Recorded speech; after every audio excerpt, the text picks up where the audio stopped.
Ladies and gentlemen, thank you so much for joining us today for episode number 2 of The Kick. And we're so glad you joined us. We're here in Denver, Colorado. My name is Kyle Eason, and I'm here with our guest for today. His name is Brock Predovich, and Brock is the co-founder of Ignitrr.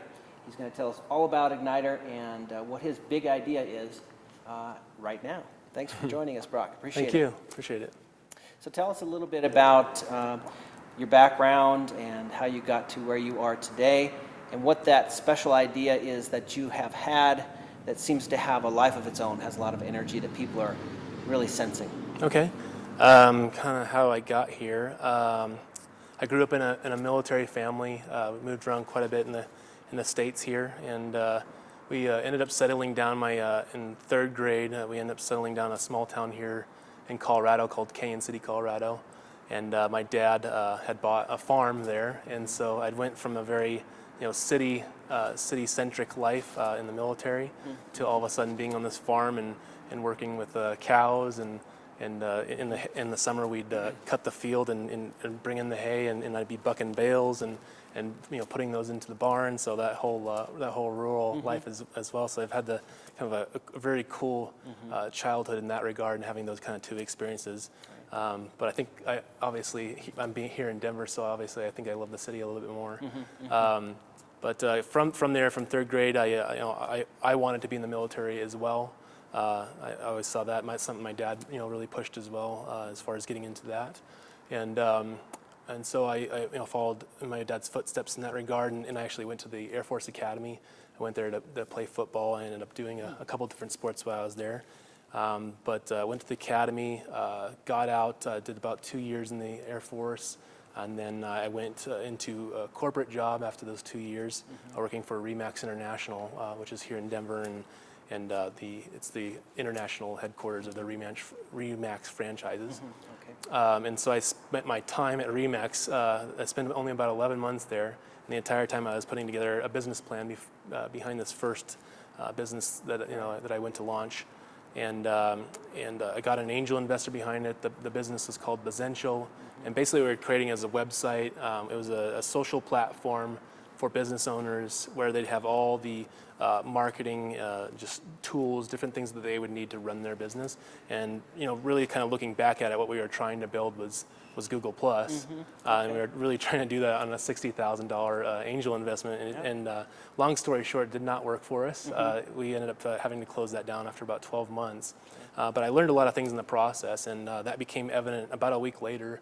One of my good friends and a longtime mentor of mine invited me to this marketing conference down in Austin, Texas. And so I went there, and my brain just kind of exploded with all these ideas and all these things that you can do from a marketing perspective.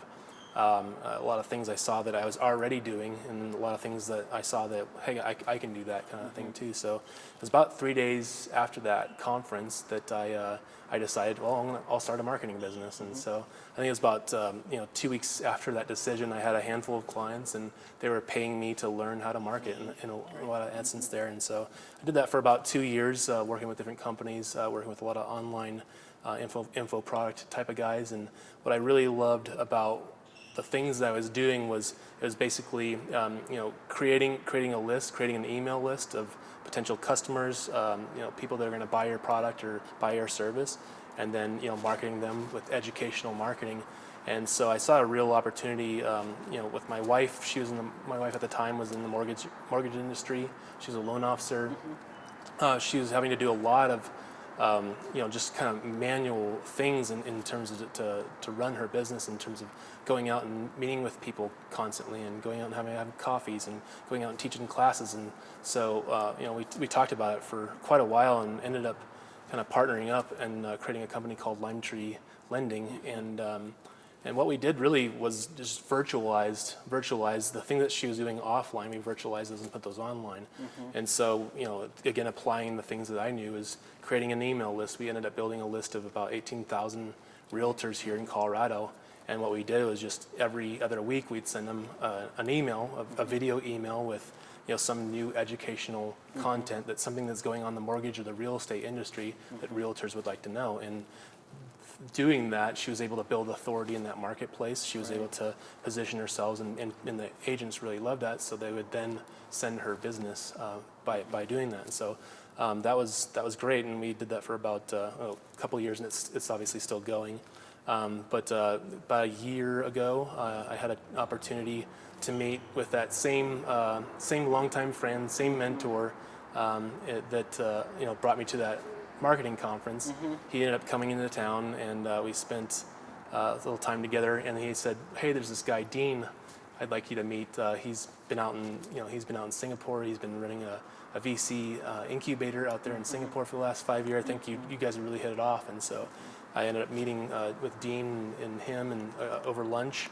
And I think I had known that Dean had had his own startup at one point a couple years ago called PushMX. It was a mortgage software, and I think I spent about the first hour of that meeting trying to convince him to start this mortgage software up, because I think we could have used it for our mortgage company. And he wouldn't budge on that. But I did have an opportunity to pitch him some other ideas, and one of them was Ignitrr. Okay. Kind of the first thing Dean came into Denver really to he loved Colorado for one thing, and but he came here to find small businesses, local businesses to invest in, and he was working with business brokers to do that, and really couldn't find any good quality situations to invest in. And so the first idea I had was, well, why don't we kind of start this online Shark Tank thing where we get businesses to pitch you online and do all that. And he really liked that idea, and I was like, well, why don't we take it one step further? What if we created this environment? What if we created this platform where we brought businesses in there where they had a space to work, and we also applied a lot of the things that you were doing in this incubator you're running down in Singapore, and we mentored them. We had a mentorship program that helped them learn about what the things that they're doing wrong, the things that they're doing right, and how to scale their business to be a better business. And if we do that, if we create this environment, we're going to find some great investment opportunities by doing that. And so one, we'll create a business that's it runs itself. It makes money in terms of this platform, but it also provides a lot of opportunity for the businesses that are in the space, and also provides this opportunity as investors, and also investors that we know that we're connected to. We'll be able to watch these businesses, watch them grow, and be able to pick the ones that they are tuned with and invest in those. So this is Ignitrr. Yep. We're talking about now. And one quick point I wanted to make was just fascinating how your mentor had been so influential in your life. First bringing you to suggesting the conference in Austin, and then connecting you with Dean. I mean, that's just huge, and it just is a testament to how important those relationships are. And those are the kind of things that stay with you over the years too. Absolutely. Whereas oftentimes you may have a job or a client or something like that may pass into the background, but those network connections really stay with you. So it was interesting. All right, so right now we are in this fabulous Ignitrr space. Can you tell us a little bit more about what Ignitrr is all about and what makes it so special? Okay. Really what we wanted to do with Ignitrr is not just create another co-working space. We didn't want to create another incubator either. We wanted to create something that's kind of in between the two. I jokingly refer to Ignitrr as if a co-working space and an incubator had a baby, and that would be Ignitrr. But really, what makes us unique is not just giving people a space to work or a desk to work or anything like that, but also providing that mentorship process, and that everyone that comes into Ignitrr, we really want to be exclusive in terms of the people that come here, the people that want to work here. We want every one of them very much attuned to the idea and the want and the need that they want to scale their business. They want to take their business from wherever it's at and create a million plus business. Or a million in revenue. Yeah, exactly.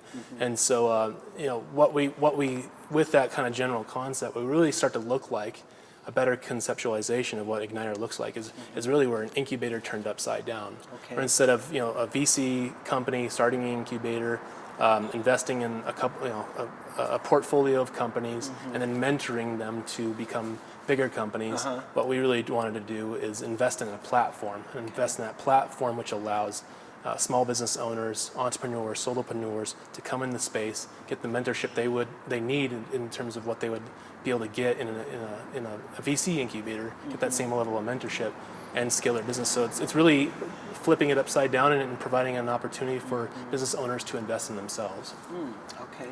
Now, do you also have connections to capital in that sense, angel investors or venture capital? Yeah, so from both my background, my connections, and Dean's background, obviously running a VC incubator out in Singapore for the last several years, we have a lot of connections that we're pulling together, not only as mentors to come and visit the space every now and then and actually interact with our members of Ignitrr, but also when they come here, when they interact, and we're also going to do a great job of promoting the companies within Ignitrr to our mentors and our investors, and providing those opportunities for the investor and also the companies to get the funding they need to grow. Great.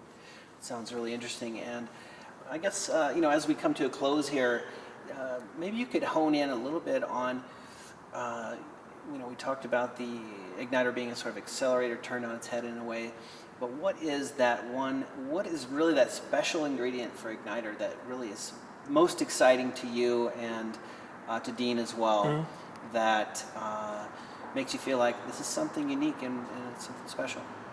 I think, I believe the biggest thing for me, it just kind of comes from my upbringing. I encountered a lot of personal setbacks and challenges in my life and all those things, and I've had people in my life tell me, "Oh, you can't do that," or "That's impossible," or "You're taking too much on," or "That's you're not going to be successful if you try that," kind of thing. And for me, the biggest thing behind Ignitrr is creating a platform where you don't have to be alone. You don't have to be alone in that process. And what we're doing is creating a community of people that believe that you can do anything you want to, that you can prove dreams possible. That's probably my biggest motto, kind of that I've carried on through my life is to prove dreams possible. And really, Ignitrr for me is a dream.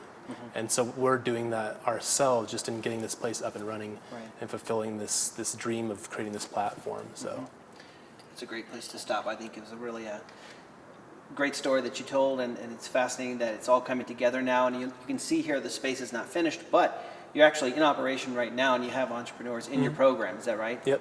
Yeah. And if people want to get involved or find out more information, who do they talk to, and how do they find out that information? They can just go to our website and apply through the RSVP process, or they can just contact us at info@ignitrr.com. Okay, and that's Ignitrr spelled IGNITRR. Yes, exactly. Okay. Yeah. IGNITRR. Yeah, exactly. Okay, well, that's fantastic. Thanks, Brock. Thanks for joining us on episode 2 of The Kick. I'm Kyle Eason. This is Brock Predovich, and we thank you. Take care. Take care.